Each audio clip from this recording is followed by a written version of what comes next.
Samajwadi party ने सत्ता में रहते हुए कैसे सिस्टम का दुरुपयोग किया होगा, इसके कुछ उदाहरण आपको बताते हैं। कुछ दिन पहले पीलीभीत का एक मामला जब सुप्रीम कोर्ट गया तो पता चला 115 रुपए एक महीने के किराए पर समाजवादी पार्टी का कार्यालय चल रहा था और जब प्रशासन उसे खाली करवाना चाह रहा था तो समाजवादी पार्टी के नेता सुप्रीम कोर्ट पहुंच गए। वहां जज साहब ने फटकार लगाई, तब जाकर मामला बदला।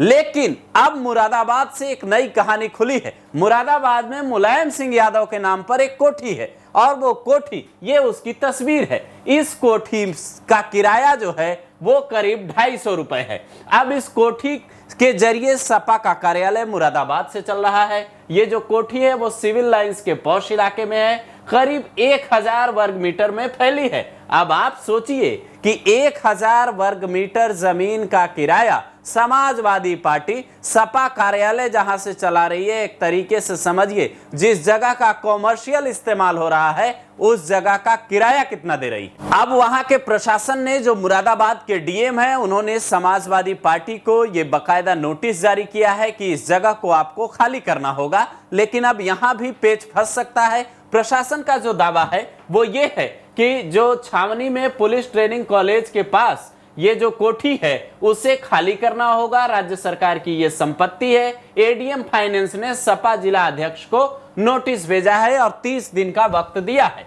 प्रशासन की ओर से जो जानकारी आई है उसमें यह कहा गया है कि मुलायम सिंह यादव के निधन के बाद कोठी का नामांतरण नहीं करवाया गया। मतलब समझिए कि यह ट्रांसफर नहीं हुआ किसी और के नाम पर, और कोई सरकारी आवंटन के मूल लाभार्थी की अगर मौत हो जाती है और संपत्ति का नामांतरण नहीं होता तो फिर उसका आवंटन जो है वो समाप्त कर दिया जाता है। लेकिन सवाल ये उठ रहा है कि इतने मामूली किराए में आखिर पॉश इलाके में समाजवादी पार्टी इतने सालों से कैसे ऑफिस चला रही थी? क्या सत्ता में रहने का मतलब किसी भी पार्टी का यह होता है कि आपको कम पैसे में पॉश इलाके में जमीन मिल जाएगी, घर मिल जाएगा, जगह मिल जाएगी, आप वहां से पार्टी की गतिविधियां चला पाएंगे? पीलीभीत में जो हुआ है, पीलीभीत में भी ये सरकारी संपत्ति थी। जहां ये आपको तस्वीर नजर आ रही है सपा कार्यालय पीलीभीत का, इस पे प्रशासन ने पहले पेंटिंग करवाई, सपा कार्यालय जो लिखा हुआ था उसका निशान मिटवाया, और जब वहां पुलिस बुलडोजर लेकर एक तरीके से पहुंची, समझिए पार्टी का झंडा उखाड़ कर फेंका गया, तो वहां सपा के जो जिला अध्यक्ष जगदेव सिंह जग्गा थे वो पुलिस वालों को धक्का दे देते हैं। सपा कार्यालय सरकारी जगह पर बना था। 16 जून तक का उस वक्त इनको समय मिला था। 7 थानों की पुलिस, जिसमें 200 से ज्यादा पुलिसकर्मी थे, वो वहां पहुंचे तो सपा कार्यकर्ताओं और पुलिस में नोकझोंक हुई थी। 35 सपा कार्यकर्ता गिरफ्तार किए गए थे। अब मुरादाबाद की कहानी थोड़ी अलग लगती है। मुरादाबाद में मामला नाम के नामांतरण का है कि नाम ट्रांसफर नहीं हो पाया, इस वजह से अब नोटिस दिया गया है।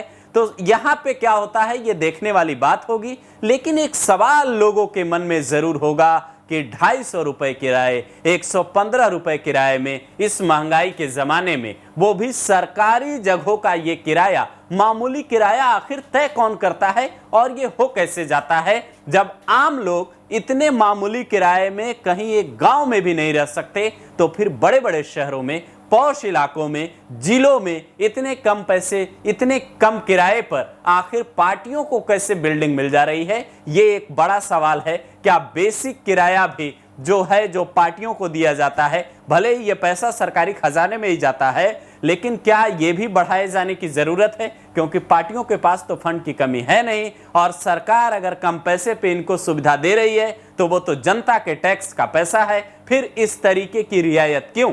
ये बड़ा सवाल है।